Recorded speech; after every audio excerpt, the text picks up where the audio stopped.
Hello, and welcome to the Ballcard Show, the sports podcast for the sports collector. My name is Gary LeMaster, and if you are a longtime watcher or listener to the pod, you will notice that my partner in crime is not with me today. Jason Otero is the other half of the Ballcard Show, and he had some things pop up this week that made him unavailable. So, hey, you just get me, at least for a few moments. We're going to be joined here in just a little while by JT from Triple Crown 24. OG content creator in the space, has been creating sports card related content for 7 or 8 years now. And it's going to be a really great conversation and a little bit of a different perspective on the market. JT is also in this full time between content creation and shows and a few other ways that he generates revenue within the card space. So we will get to that in just a little bit. But before we get into that, if you live under a rock, you will not know what I'm about to say. But the rest of you have been buzzing about this for about a week now by the time this episode drops. Collectors who owns PSA announced earlier this week that they have acquired Beckett Grading Services. That includes all of the grading, the price guides, the website, all that stuff. And it's definitely generated a lot of conversation within the hobby. We posted a quick video earlier this week about it. Got a lot of reaction, a lot of engagement. I think people feel very strongly, for the most part across the board, that this is not a good thing for the hobby. Now, have there been a few of the Glazers out there, Jeff Wilson, who have, tried to appease the beast that is one of their big sponsors? Of course there have. But at the end of the day, we are seeing the exact same thing that we saw when PSA bought SGC 18 months ago. The exact same verbiage. Hey, we're buying SGC, but there will be no change in their day-to-day operations. They're going to operate as an independent company. They're going to keep doing their thing. PSA is going to keep doing their thing. It's all going to be hunky-dory. Well, 18 months later, and SGC is a distant fifth in grading. They are a shell of what they once were. PSA has used them as a parts car to help alleviate their own backlog issues. We're seeing the same thing with Beckett. And what's really, really sad about this, at least to me, is that what was once the flagship name in the hobby was synonymous with baseball cards, was synonymous with the buying and selling of baseball cards. A brand that many of us grew up loving is unfortunately, in all likelihood, going to be stripped down for parts and turned into a shell of what it once was, so that the behemoth that is PSA can continue to grow at everyone else's expense. And that is not good for any of us. Again, people say that we're just conspiracy theorists. We throw these things out there, and then lo and behold, within a few weeks, a few months, they start to happen. It happened with buyback offers, and PSA is not going to do a repack. And then it's, well, now they're doing buyback offers, but hey, it's just for third parties. Well, another very interesting thing happened this week. And if you don't pay deep attention, you might have missed this one. One of the third party partners that is buying cards through PSA's buyback offers is the power packs from GameStop. In an interesting turn of events, Power Packs is owned and shares a corporate address with Collectors Universe. Collectors Universe is listed in their public filings as the principal. So no, it's not just third parties buying your stuff. Collectors Universe, who owns PSA, is buying your stuff. Now, you can get into all the semantics that you want to about it. Well, it's a separate company. Shut up. Shut up. I don't want to hear your mental gymnastics while you do backflips through hoops that are on fire to make it seem like PSA is the good guy. PSA is concerned about one thing and one thing only. Collectors Universe is concerned about one thing and one thing only. How do we generate as much revenue as humanly possible, and how much profit can we squeeze out of that revenue? Notice that nowhere in that conversation, nowhere in that statement that I just made is health of the hobby. Nowhere in that statement is robustness of competition within the hobby. PSA, their parent company, whatever, Collectors wouldn't exist if PSA didn't exist, has now purchased over an 18-month period its two main competitors. SGC was starting to be a real thorn in their side, so they bought them. Beckett has done nothing but shoot themselves in the foot for the last 5 years. That's admitted. But there was a world where that might have turned around, because PSA has done the same thing recently, and Beckett's submissions were starting to move up pretty substantially, right? Pretty substantially, like 40, 50, 60% numbers month over month. And so what did PSA do? They stepped in and said, nah, we can't have that. We've got some bottlenecks still. What's the easiest way to fix that problem?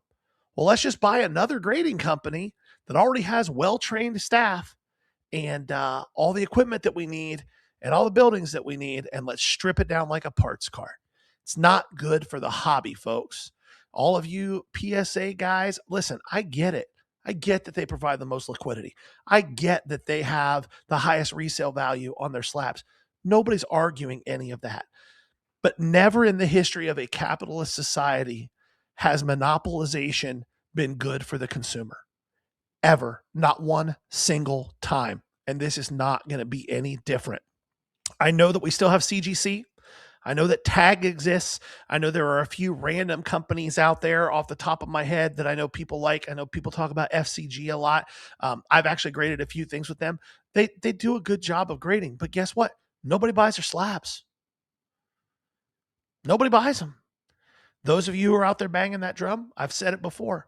I will absolutely do nothing but stock CGC slabs in my showcase if y'all that come to shows are willing to pay close to PSA prices for them. And if you're not, I can't. It's just that simple. So we've got a situation on our hands in the hobby. I don't know what it's going to look like. I don't know what the answer is. But at some point as consumers, at some point as people who are part of this hobby, we're the ones holding all of this up. As consumers, we kind of have to stand up and go, enough is enough. And I don't know what that looks like. I'm caught in the web of it too. This is how I pay my bills. This is what I do for a living.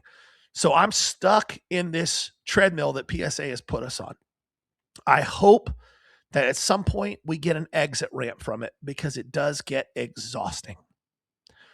That's all I'm going to say about that situation. Like I said earlier, JT from Triple Crown is going to join us here in just a couple of minutes. Really good conversation, I hope, is coming down the pike. I've known JT for a while. He makes really great content. But before that, Uncle Terry has had himself some frustration this week, and I don't blame him one bit.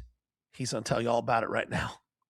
Thank you to my nephews Gary and Jason. This is Uncle Terry's Vault, and today I call out every single GameStop employee in America to tell each and every one of you, stop putting us damn sports card people to the back burner with our PSA submissions. I'm waiting damn 2-3 weeks, maybe a whole month to get my cards processed, and I know why it's happening, because those damn video game kids hate the damn sports card trading kids. That's how it goes, bud. I had damn nephews and damn nieces in the damn 80s and 90s, and that's when the Great Divide happened. You either chose video games or sports card, and never shall the two meet again. Ask a video game kid. He's scared of the cards. Ask the sports card kids.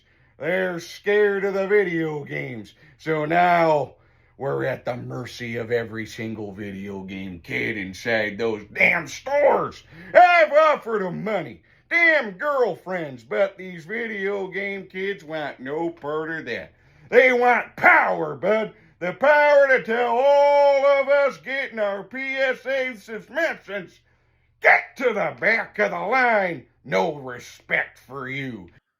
So it sounds like Uncle Terry has some beef with the same people that we do. Hopefully, and I can't promise, but hopefully sometime in the next week or two, Uncle Terry's going to be with us live. And yeah, you can imagine what that might be like. But now it is time for the man of the hour.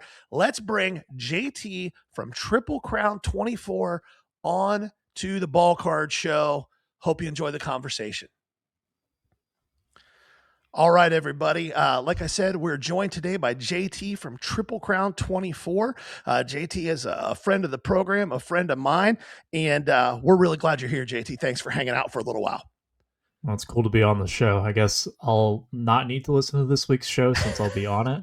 So that'll be a little disappointing, but I'll catch it next week then. You don't want to just go back and listen and glaze yourself a little bit?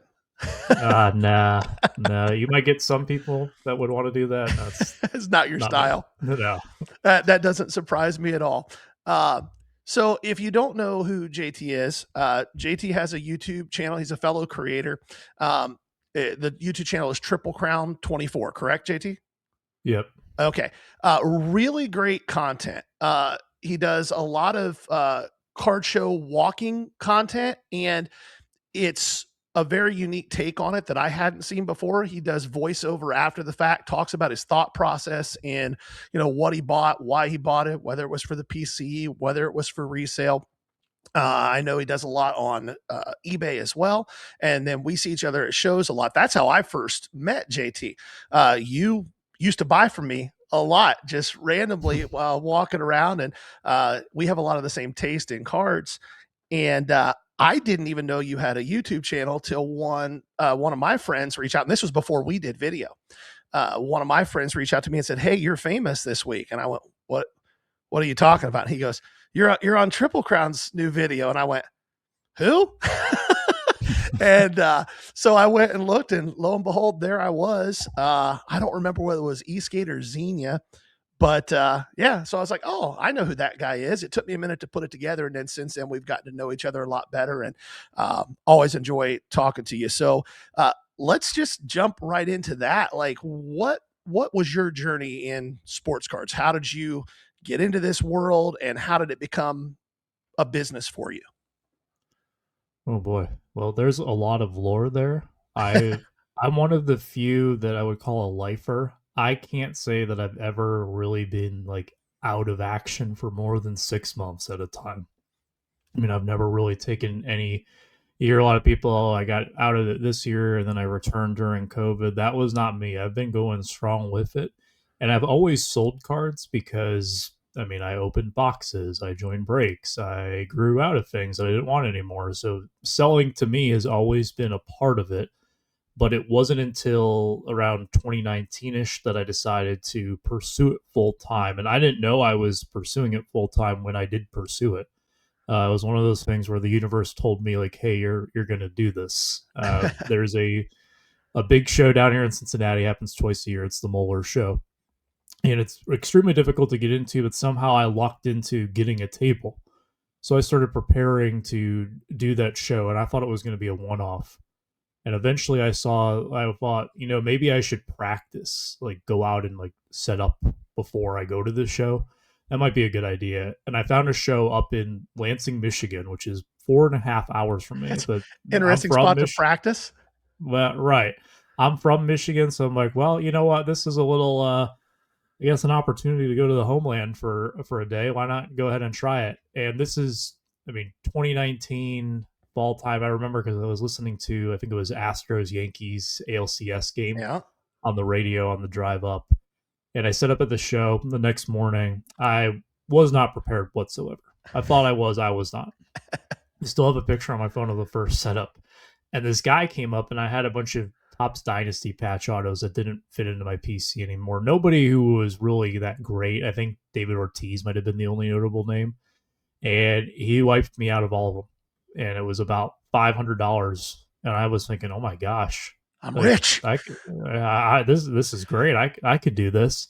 So then I just kept setting up at shows. Like every weekend, I'd be like, all right, well, what can I do this weekend? And then when I got to that Moeller show, that's when I had my first $1,000 show, and I was like, okay, let me just try. Let's see how far I can go, and I'm still going. So Yeah, we have not answered that question yet. that's awesome. I know that you talked about going to Michigan for your first show. I had a very similar. The very first show that I ever sat up at was 6 hours away. It was almost to Chicago, um, and it was the same thing. Like I think back to that now, and it was like three different four rows and one little showcase. And I sold a ton of $1 and $2 cards and a few showcase things. And you were talking about Dynasty and getting wiped out on Dynasty stuff, and people heard $500. And probably a lot of folks that listen to us are folks who are newer to the hobby. Dynasty, just so you're aware, guys, did not used to be $1,000 for one card. It didn't used to be that. I'm guessing when you were opening it, it was what, $149 a box? No, I wasn't in quite that early. So Okay. all of those, yeah, I had only opened one box of Dynasty in my life to that point Okay. because it was 2018 Dynasty that was on sale. I was at a shop in Arizona. This is spring training 2019, and I'm like, you know what? Why not? Like, let me just Treat try it one yourself. time.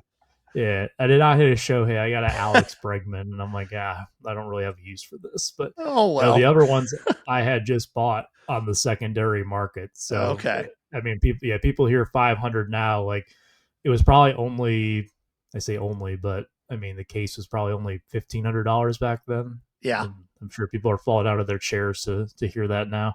It's crazy though, because same story. I think every person who does this for a living has a very similar story to that, unless they just got bankrolled from the get go.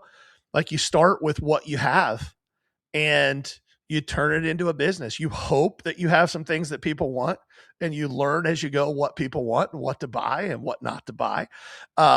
So yeah. Now, when did you start posting your stuff to YouTube? How long have you had that channel up?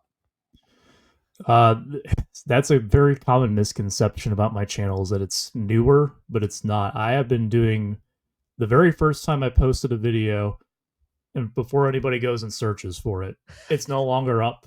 Hard to burst your bubble, but it was probably back in like 2013, 2014. Okay. But those videos they're gone now, so sorry about that. But I then started posting regularly in spring 2018, so I'm going on 7.5 years. That's kind of crazy to think about as I You're reflect on that. To be frank, you're one of the OG creators then, like in this space. Like it wasn't really a thing until COVID, outside of the guys who were like breaking on YouTube. Oh no, I mean if you go back to like early YouTube, like I'm thinking about it now. I mean, even I was a little people thought I was new school back then because there's guys who are making videos I'd say like as early as like 2010 is when you really see like a really strong footprint. And the earliest videos that I can remember is like 2007 Cards Infinity, kind Yeah. of bringing the break to Hmm. YouTube, and that opened the door for a lot of things. But back then it was just people like taking their smartphone, aiming it down, and showing like, "Hey, here's my cards," and Yeah. that was it. That's all you. Uh-huh. That's all you did. It wasn't any of the fancy production that you see today. But I kind of have evolved. So I started off by showing my collection in the beginning.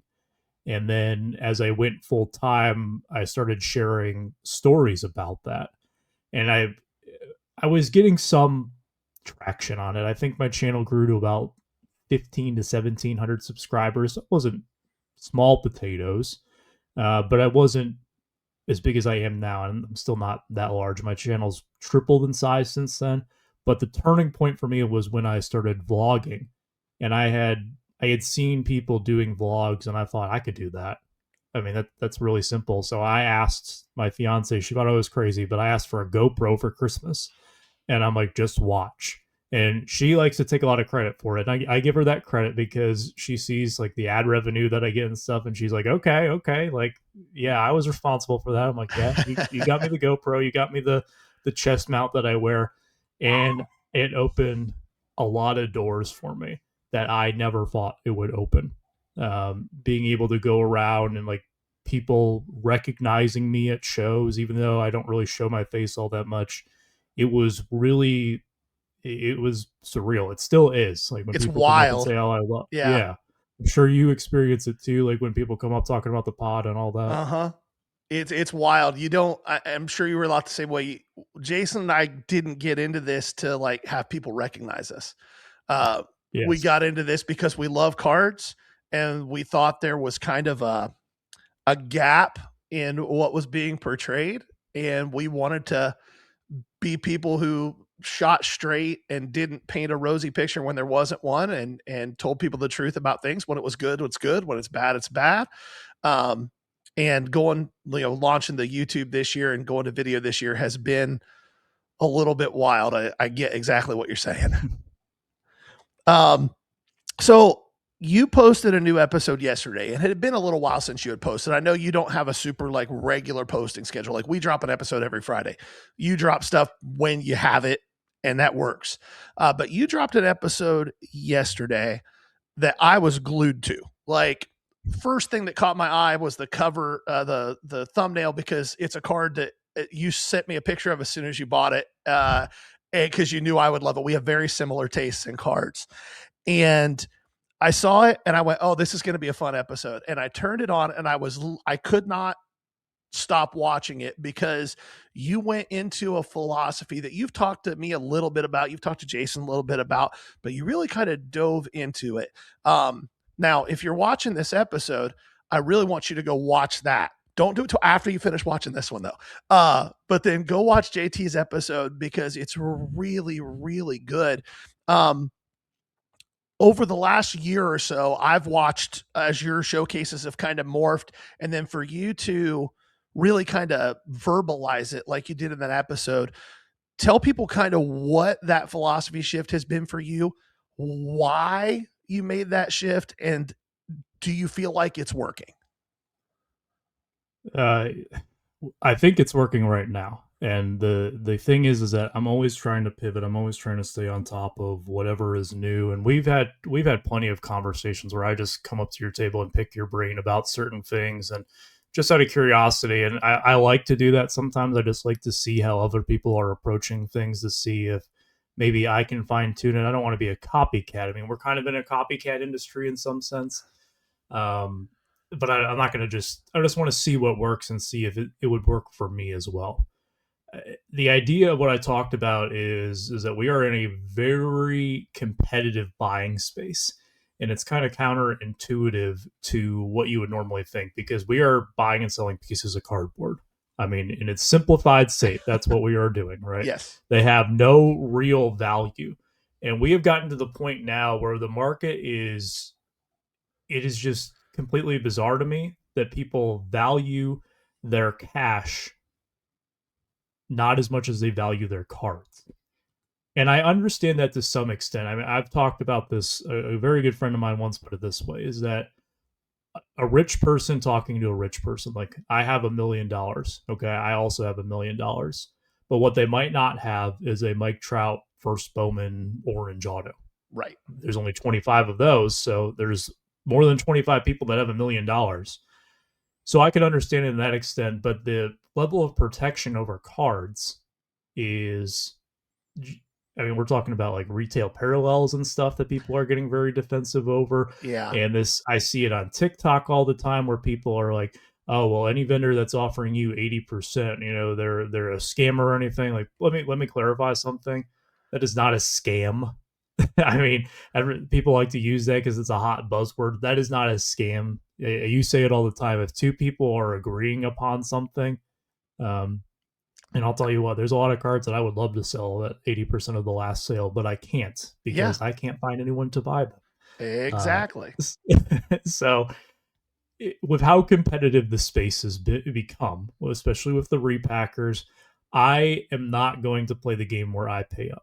And I give some credit to you guys as well because listening, I mean, you did your whole buying series and that kind of challenged me to say like, okay, should I really be paying this strong on things? Because I don't want to. I especially don't want to scrape by with a few percentage points and deal with the aggravation I usually deal with repackers. I told myself this summer something has to change. Either I don't know what I need to do. So I played around with it, and I've gotten to the point now where I say, screw it. I'll buy what I want, and I treat it the same way that I treat the stock market. I am looking to get great cards at a good price. And a good price is very subjective. That doesn't mean a specific percentage. That means a price that works for me, where I have a target exit price that I think is realistic. I know where I'm going to sell that card. I have an idea of what the buyer of that card looks like, or know the exact buyer, and I have a timeline to get that done for myself. And that's kind of where I've pivoted to, just because that's what the market has kind of told me, this is what you got to do to stand out. That was going to be kind of my follow-up question, because I have a similar philosophy on about half of my showcase. And then the other half is stuff that I know I can turn really fast, and generate consistent revenue with.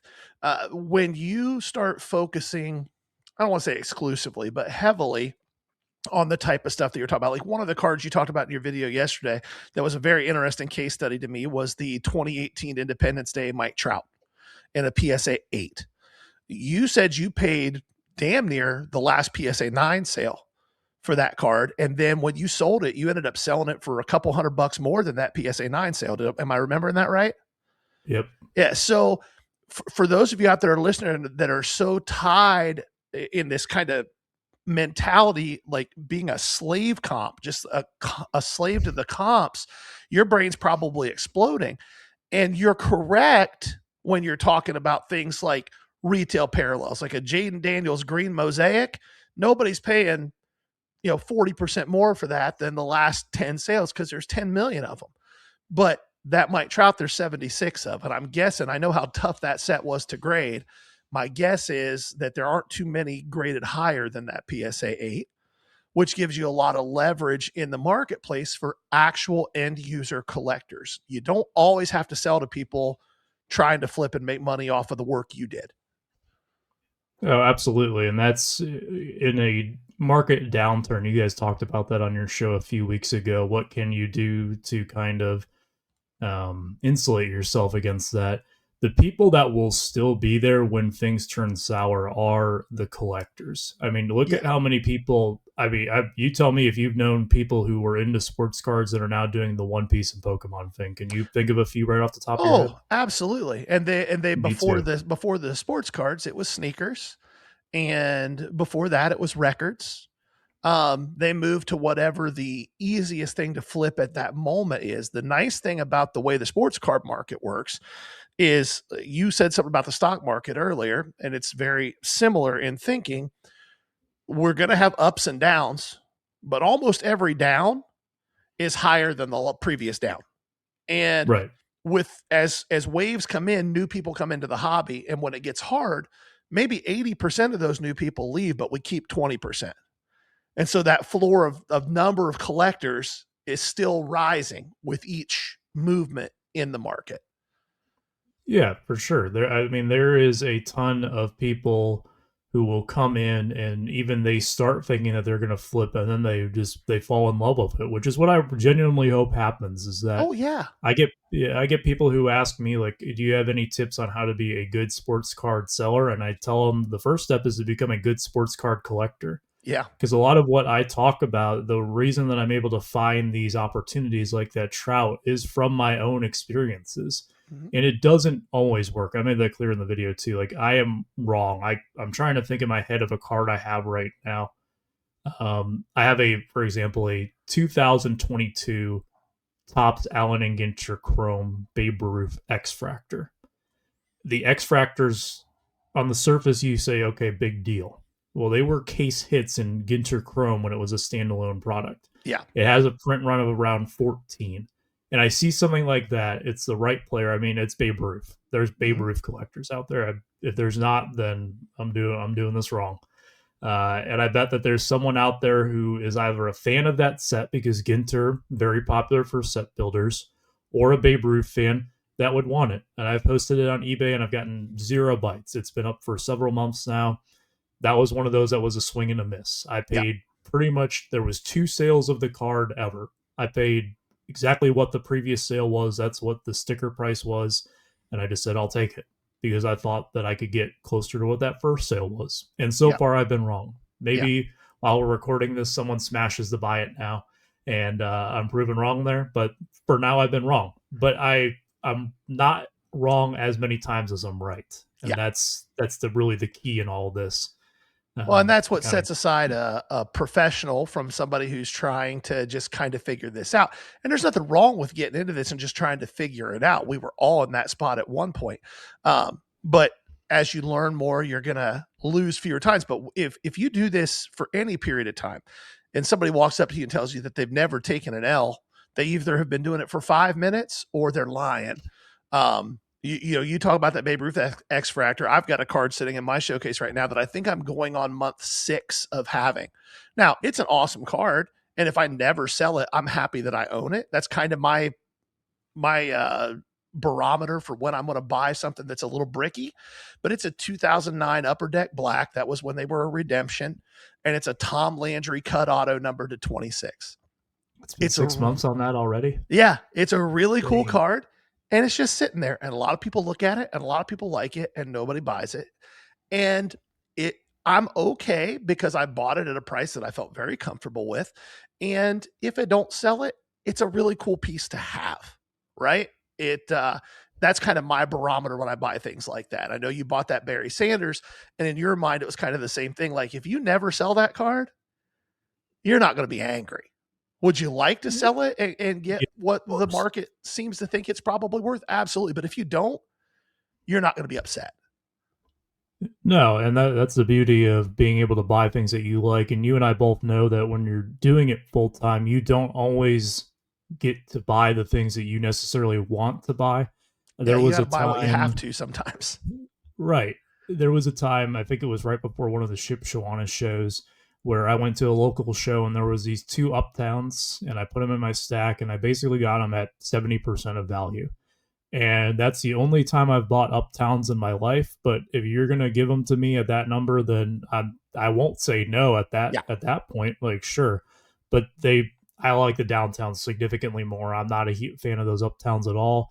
But it's something that fell into my lap. And sometimes there's things that I get as part of bulk buys, or I buy a collection, and I don't love all of it, but I do make sure that I love some of the pieces. And if I get stuck with it, so be it. And what's kind of funny is that I find that a lot of my best card purchasing decisions have been made more collector mindset. My favorite card, well, one, it's tough. It's like choosing between children, right?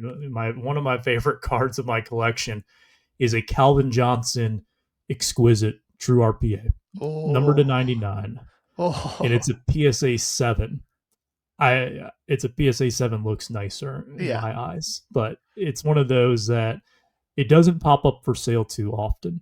And the story of how I got it is actually the same mindset as what I'm using right now. A friend of mine had bought it, and I was in a position where I'm like, I can't spend this much on a PC card right now. I just can't do it. And he was going to buy it to resell, and I said, it's all yours, but please let me have the first crack at it. Yeah. So time goes by, and he ends up consigning a large part of his his inventory with me. So I was consigning it, and I had made a massive deal. This was a 5-figure deal, and I was going to get a cut as the commission for it. And I was looking at the sales of the Calvin Johnson. The highest ever sale had just happened, and it was Ryan Card Collector too, who bought his because he was doing that set. Yep. I think it was like 1,600 or something. Yep. And I was thinking, look, and I told him this is that I'm willing. This is what my offer is to you. Like, I'd like this much in commission, and then this card. I know what you're into it for.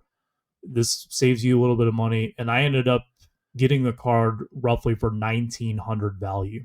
Yeah. Which is the all-time high on that card. Am I crazy for doing that? No, because the next time it sold was over a year later. It was a PSA 9. Would you like to take a guess what it was? You said the 7 did 16. You got into yours at 19. Well, the one that had sold, I think it was either raw or it was a 9. Mine is the 7. Okay. And then a 9 sold. What year did it sell? Was it before or after the Hall of Fame induction? That's going to help me put my brain to the It number. was this year. Okay. I would say like August or September of this year, probably. 35. 48. Okay. All right. There you go. Yeah. But So now which all of a goes, sudden, that's that point. yeah, It's a card that doesn't come up available. And when those cards don't come up available very often, that's a card, and you've heard me say it, you've heard Jason say it, that's a card that a flipper ain't buying. That's right. going to a Calvin Johnson collector like you. And when Like it me. goes into the PC, that shit ain't coming back out. Like it's just there. And now there's 97 of them left on the market or whatever that number is. Yeah.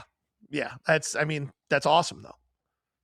Yeah, those we say that there's the 3 Ds of why those cards come back out. It's death, divorce, and debt. Yeah. And it's all 3 things that you don't really want.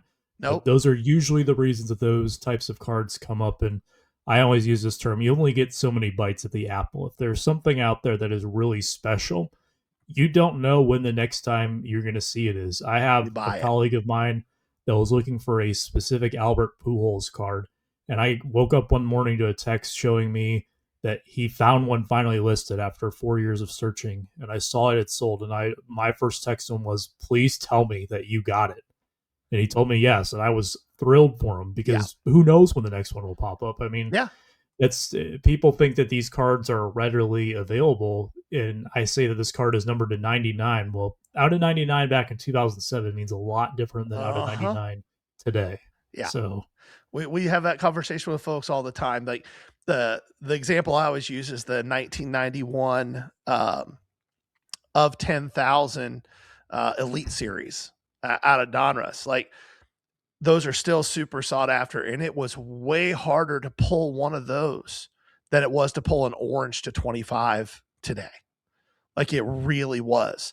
The Frank Thomas in that set still does crazy money in high grade. So let's transition that into kind of this new philosophy you're using, which is working and makes sense to me. Some people listen to this are like, that's crazy. It may not be for you, but what do you see? And you're one of the things I admire the most about you and the way you approach this is you're very data oriented, you're very process oriented, and you actually study what you're thinking about doing before you jump in and do it. So looking at the market right now and over the next 6 months, the next 12 months, the next 18 months, what do you see happening? What do you see being the drivers of what's going to cause change? Because the one thing we know about this space is there's always going to be change. it's funny because I was doing an interview not that long ago, and I talked about how I feel like PSA is probably aligning the stars to do something with repacks, and then the next week the floodgates open, and the PSA offers come out, and we hear that there's the PSA certified repacks, and I'm like, okay, well, I wasn't expecting it to happen that quickly, but I think that you will see, we're already seeing it, but you'll continue to see a consolidation of the market. And there's some red flags. Like I say red flags, and that kind of indicates that something bad is happening. And consolidation is scary. Monopolies can be scary. I'm not always a fan of them, but it doesn't necessarily mean it's a bad thing. And what do I mean by that is that there is a lot of hands in the pot right now. I think that the repack game is so broken that it feels Oh, like anybody could do it and anybody can make money on it. And usually when it gets to that point, it doesn't last like that much longer. I think we go back 5 years ago, the Project 2020 saga, when you could buy these cards from Tops, and by the time that you got them mailed to you, they would be 5x what you paid oh for them. yeah.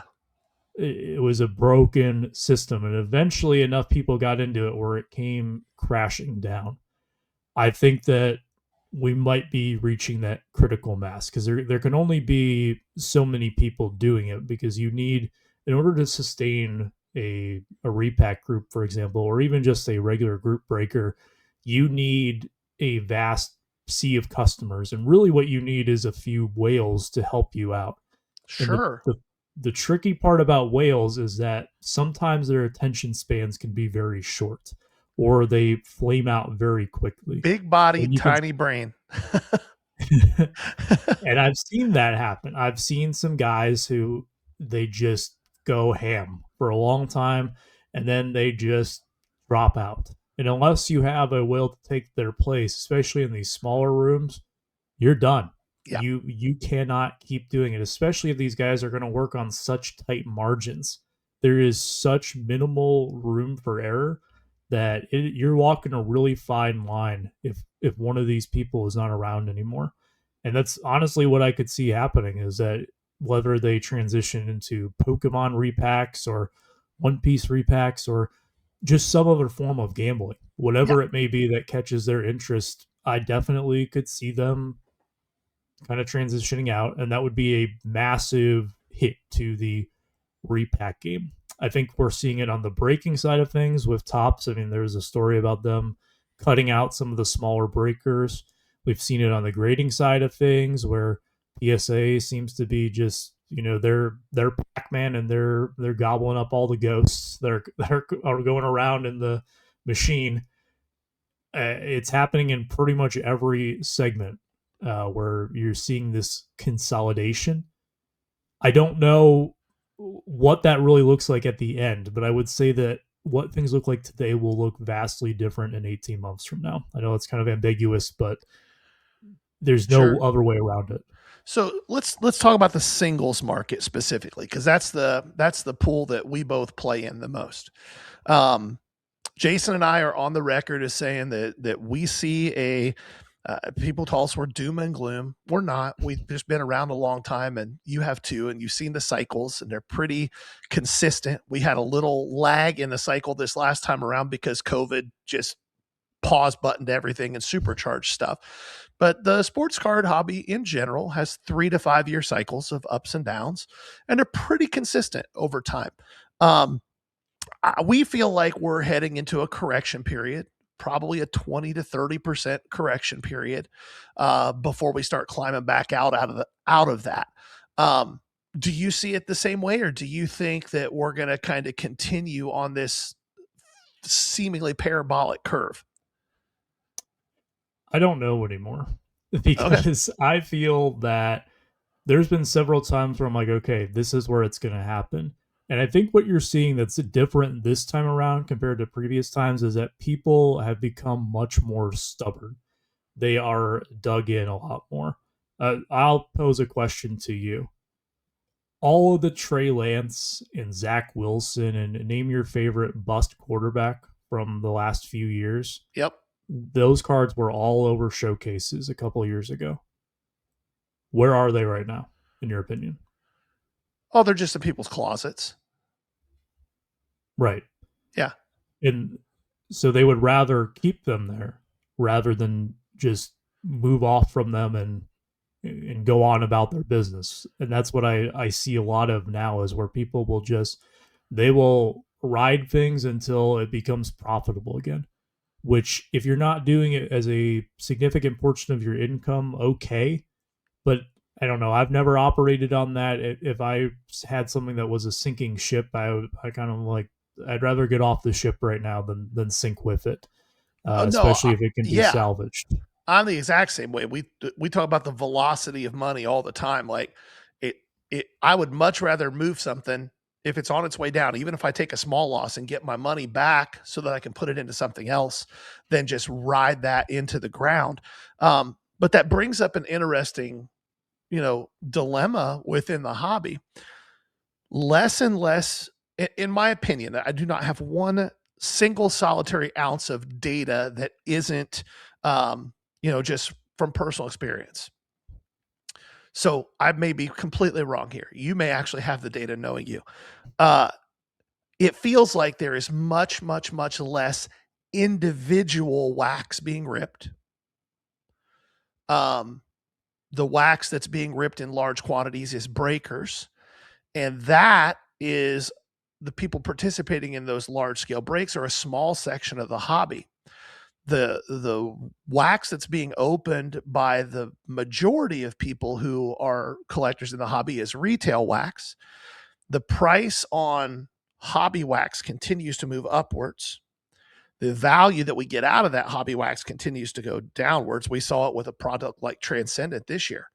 The value in Transcendent was cut by 65%, and the price was cut by 40%.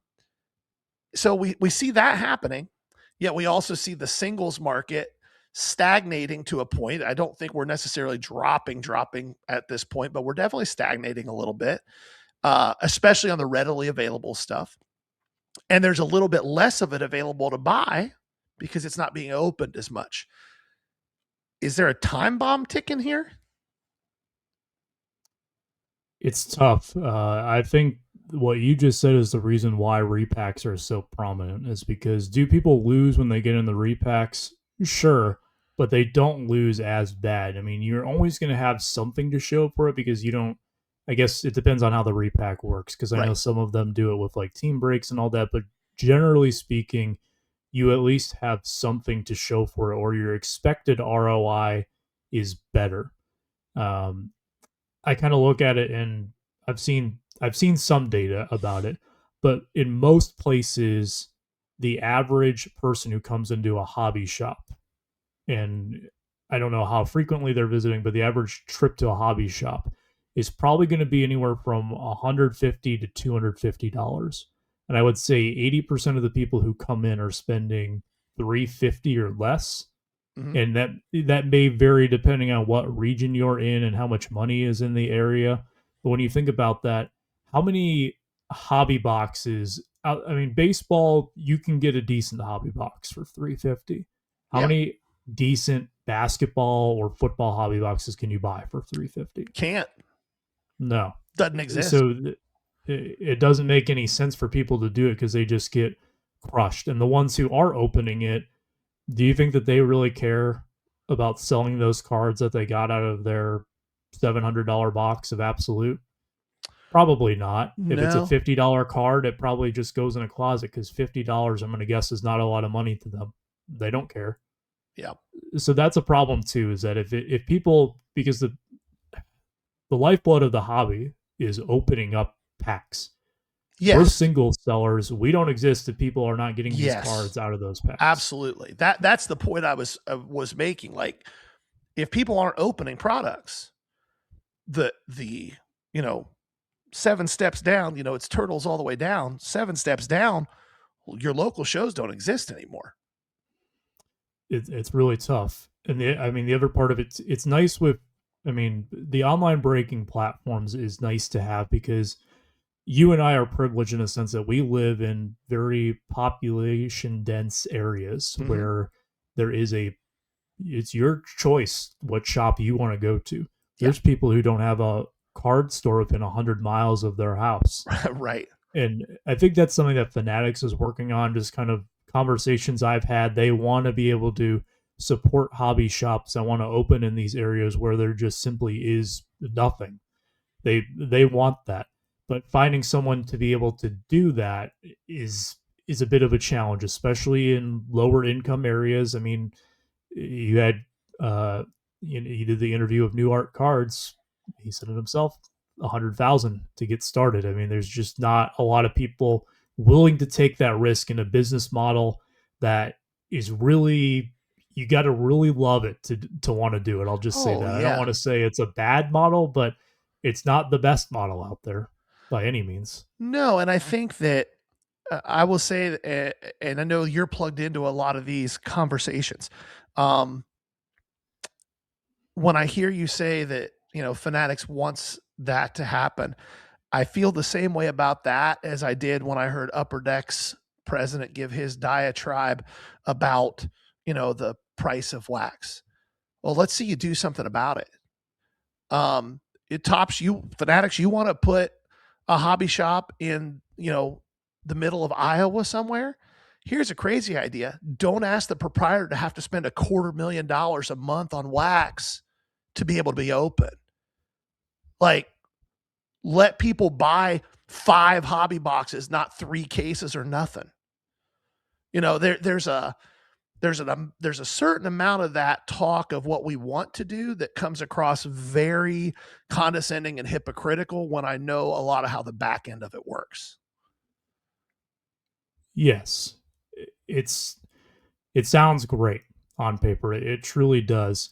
Part of it, I mean, we as consumers can speak with our wallets. I don't want people to stop opening wax because I want to be able to buy their singles, but I also don't want wax prices to be what they are. I would like to open product myself. Sure. It's fun. Everybody likes doing it. And it's good to get those cards out there and get them so that people can go out and chase whatever it is that they're chasing. But there are so many people where they're they're just getting crushed. It makes less and less sense. And I hear more and more people who they gravitate towards repacks or they only do singles because they have been priced out of opening this product. A lot of it is getting open in a lot of these break rooms and stuff. Yes. I don't know where it all is going. I have a feeling there's a lot of people with a lot of white boxes in their closet, or they get their bubble mailer in and they take out the good card and they just throw it in a pile somewhere. I don't know what it looks like. These are largely nameless, faceless people. Mm-hmm. Maybe they just don't care. And especially if it's, like I said earlier, if it's someone who's spending $700 on a hobby box, I'd be willing to bet they don't really care that much about a $50 card for the most part. They're out there chasing the big hit. But there's a lot of people who do care about that $50 card, whatever it may be. But you just have to have the right people willing to open the product and then sell or trade their cards, whether it be to people like us or they go and get a table at a show themselves. But it's just not happening. So I am slightly concerned about that. The good news for you and I is that we like a lot of older stuff, and a lot of that stuff is already out of packs. But for people who want to deal in the ultra modern, it definitely creates some problems. Yeah, and I think that that's a really good point. Like, I get more joy out of going and digging through a box that hasn't been touched in 20 years and seeing what I can find than I do ripping a $3,000 box of new wax. If I was going to spend $4,000 on a hobby box of something, I would find somebody that had a hobby box of 2003, 2004 Topps Chrome basketball. I'd much rather rip that for $4,000 than new NT football. Like, it's not even close. And beyond that, I'd much rather find. I've got a friend. I told you about this shop in Circleville. Shout out, Bill. I know you're watching this. I have offered Bill more times than I can count. We've been friends for 35 years. I've offered Bill more times than I can count. I'll give you $1,000. Let me pick one 4-row box on your back wall. You haven't looked at it in 10 years, at least. I have no idea what's in it. I'll give you $1,000. Let me pick a random one. I would much rather do that than spend $1,000 on a new hobby box. But I'm a weirdo, so I would probably be in the same boat too. I'm also one of the weirdos. I mean, I would like to go to town on that. But I think for shops, I mean, you mentioned shops too, is that the way that a lot of people will see what Topps sells the products for on their website, and they think that shops are getting it below that at a ridiculous markup on Panini products. Yeah, that's still happening, but as they get phased out, I can tell you right now that that is not happening. And there's also your rebuys and all that. The margin that Topps has brick and mortars working off of now is not like the Panini days. It's probably better for them to buy singles. The other side of that coin too is that now people expect more for those singles. You talk about how 50% was the standard at shows. I mean, there's a lot of shops that still operate that way. Yeah. And people will walk in and they'll be insulted and I'll see that like, oh, that's straight up criminal and all that. Like, okay, then we won't have shops anymore. If you and I can almost guarantee you that people don't want that to happen more than they want the shops to either pay up or get out. Well, and I think I would like to have those places. Well, what the problem is that very few people are able to think further than about 6 inches in front of their nose.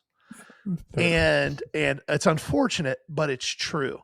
Um, you can't run a business on 10% margins. And when you talk about Fanatics and the margins they've got people operating on, people would be shocked. And they're not even real margins either.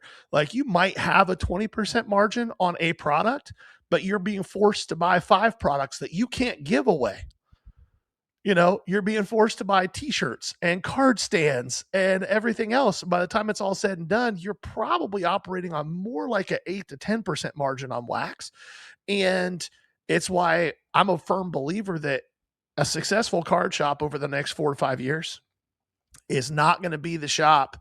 You know, it's not going to be the Tom Brady's card vaults. They're going to be fine. The Midwest cards are going to be fine because they've got sweetheart deals and cool, good for them. But your average LCS is going to have to be a place that gives collectors an opportunity to buy cool singles, creates a community that people feel comfortable hanging out in, coming to the shop and digging for 6-7 hours, having a good time. Those are the shops that are going to survive. The guys who are trying to survive and play in a game where they're competing with the Midwests and the card vaults, you're not winning that. That's not a game. You're not going to compete with David Adams and win. Like it just isn't how it works. No, I think that we experience it too as dealers at shows to kind of like, I don't want to get us, I don't want to just totally ignore what you just said, but No, that kind of you're popped in good. my head as I was as you were speaking there.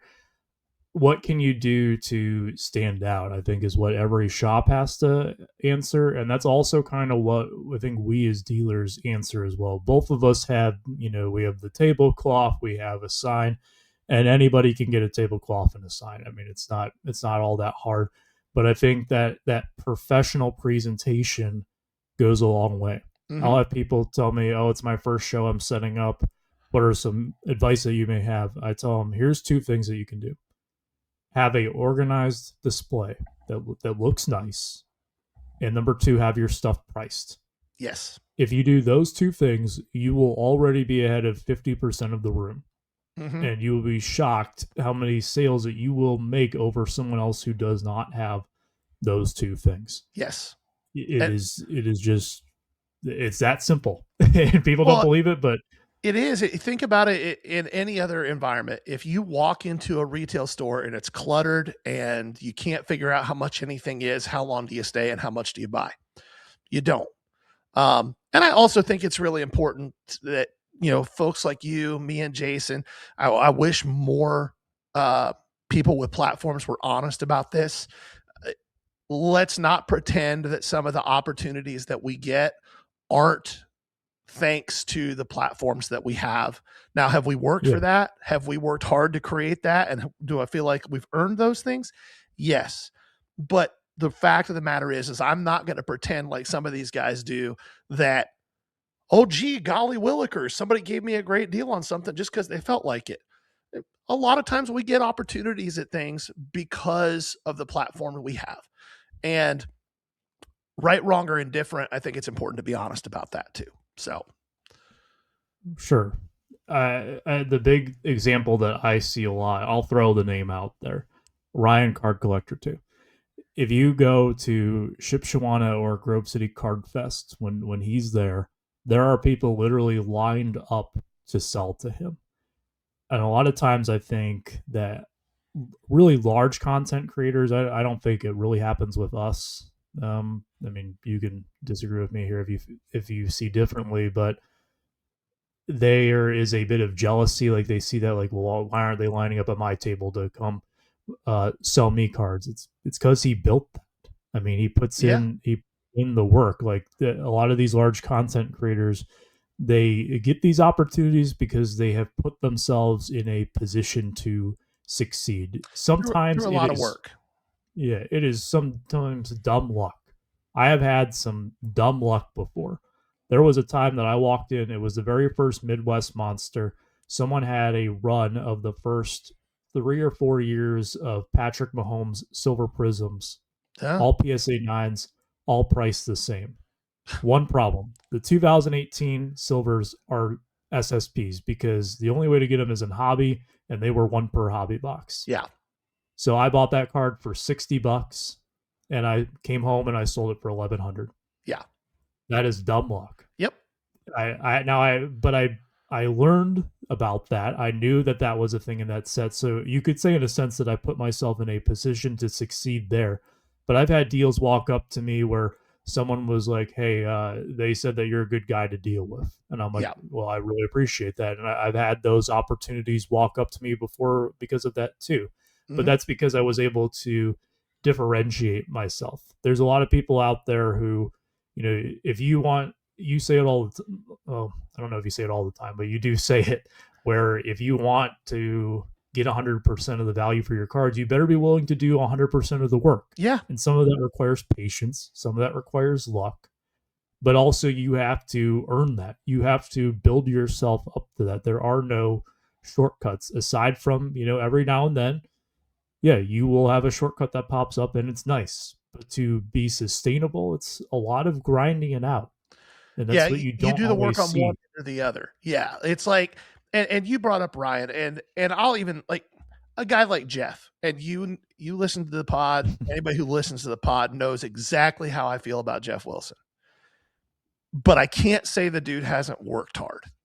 I can't say that because I know what goes into the content that we make, and he makes 5 times as much. Like, so I know that he's working. Do I have much respect for him? No. But do I respect the fact that he works? Yeah, I'll give that. What I wish more people were willing to do is own what you just said. Yes, we worked hard to get here. Ryan worked hard to build his following to the point where there's people in line.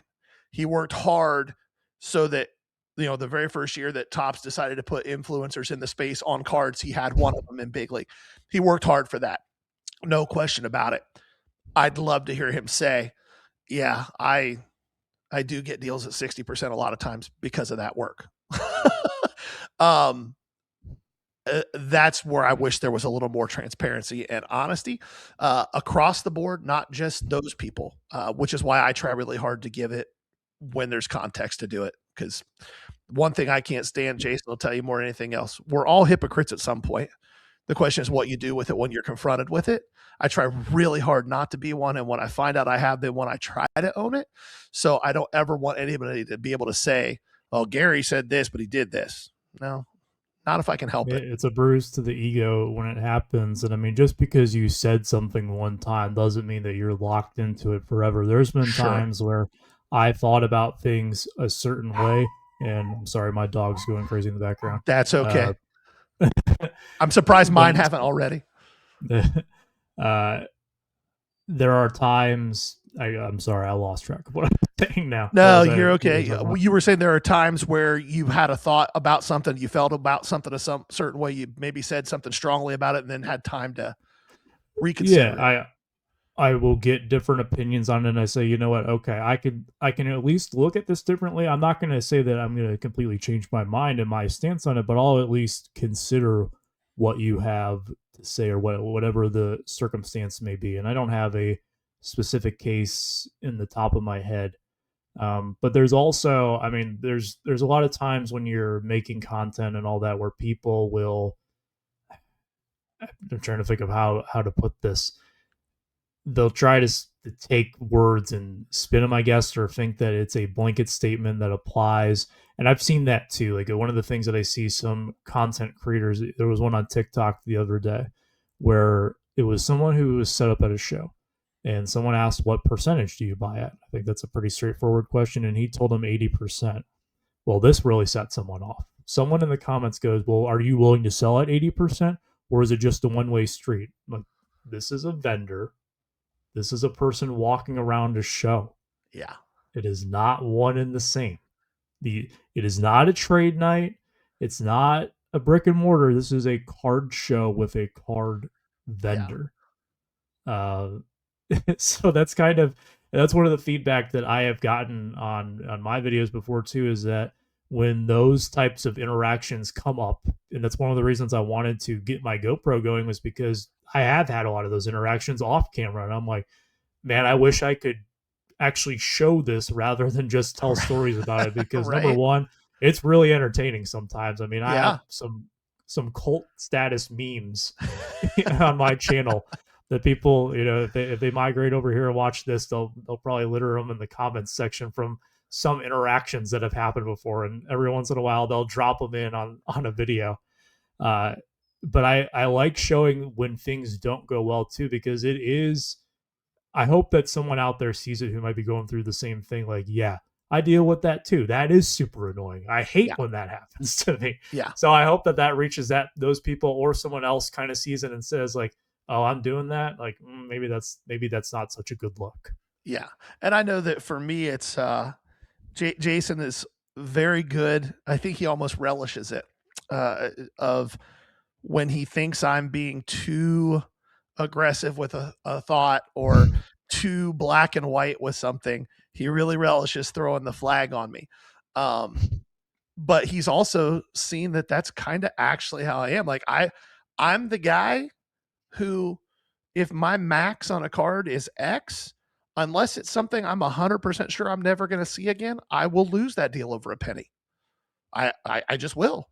And I've done it, and he laughs at me for it. But it's how I have to do things, because if I don't, one day, all of a sudden, I find myself and my margins have changed by 8% because I broke my own rules so many times. Um, so I'm with you there. I think that not having the opportunity, where it gets us a lot of times, is so much of our following follows us on short form. Our YouTube following is what it is. We love and appreciate all of you. Wish you were more of you.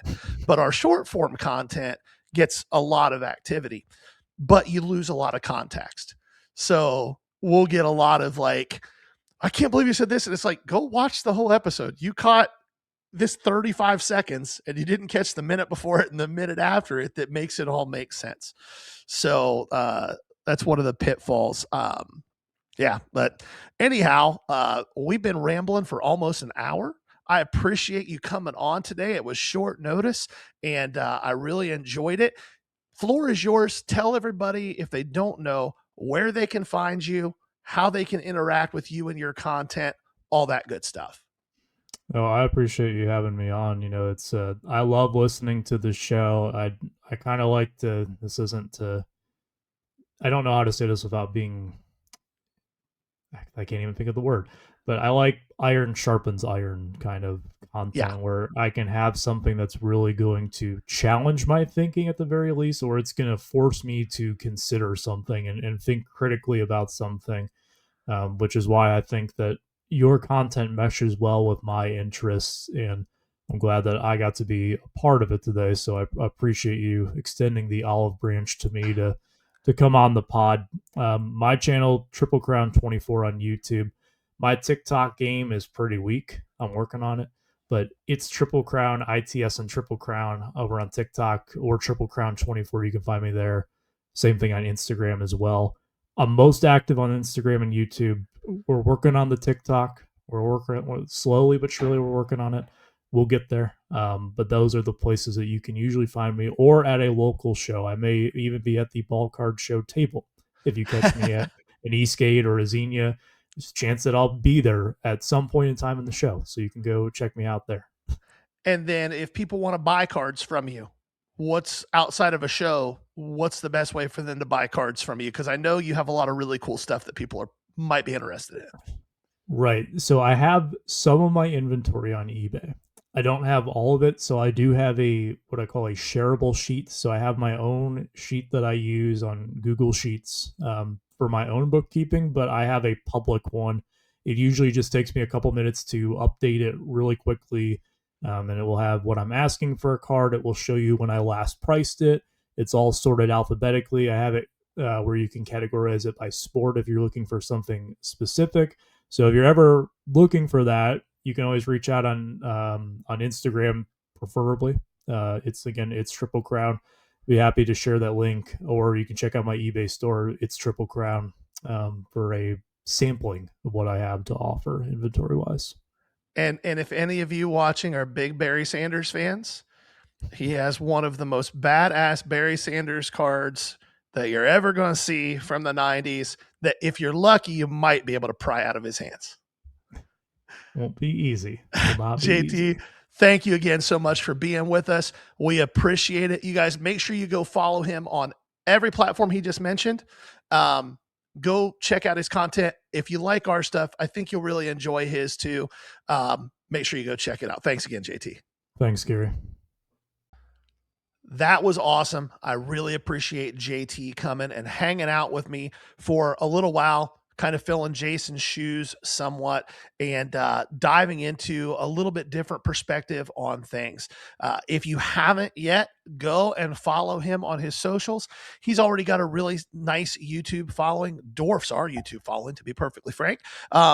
But go give him a follow on TikTok. Give him a follow on IG. If you see him at a show, go up and say hi. Really great dude, has some really awesome cards and a really great mind for the business of the hobby. And hopefully you got to see some of that in action there. And there's some things you took away from that conversation that you can apply as a dealer or a hobbyist yourself.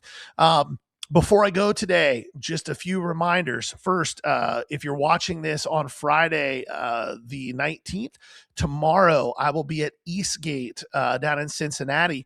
And then it's Christmas. It will be the weekend after Christmas, 2 days after Christmas, we'll be at Chillicothe at the Southern Ohio Sports Card Spectacular. Then the first weekend of January is Xenia. The second weekend of January, I don't know off the top of my head, but then we'll be at Eastgate again. And then it's time for the crazy end of the month run where we have the Big Greenie Show at the Ohio State Fairgrounds at the Kasich Center, the Ohio State Sports Card Show. And then the very next day on February 1st, Super Bowl Sunday, Grove City Card Fest. Be there or be square. All great shows. Hopefully we'll see you guys there. Do not forget, Sundays at 4:30 Eastern time, Jason and I are live on Whatnot, bringing you cool stuff, having some fun. Hopefully it feels like about 2 more hours of the podcast every week with some cool cards that you can buy if you want to. Come and hang out. We also run a solo show or two every week just on our own. I'm doing a series of 90s and 2000s shows with just some really cool inserts from that period of time. Jason's also doing some shows, pop-up shows here and there. So make sure you bookmark those.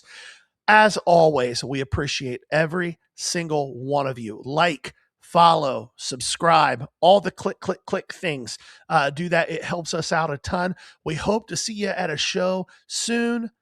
Thanks again. This has been the Ballcard Show, the sports podcast for the sports collector. Peace.